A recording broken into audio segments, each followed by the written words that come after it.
ఏలూరు జిల్లా కామవరపు కోటలోని సార్వత్రిక ఎన్నికల నేపథ్యంలో చెక్ పోస్ట్ వద్ద నిర్వహిస్తున్న వాహనాల తనిఖీలో భాగంగా ఈరోజు ఏఎస్ఐ స్వామి ఇద్దరు వ్యక్తుల నుండి 2,15,000 రూపాయల నగదుని స్వాధీనపరుచుకున్నారు.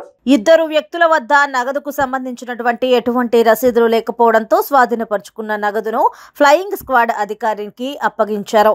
ఈ స్వాధీనపరుచుకున్న నగదును ఏలూరు ట్రెజరీకి జమ చేస్తారు. సరైన పత్రాలు చూపించి ఏలూరు ట్రెజరీ నుంచి ఈ నగదును తెచ్చుకోవచ్చని తెలిపారు.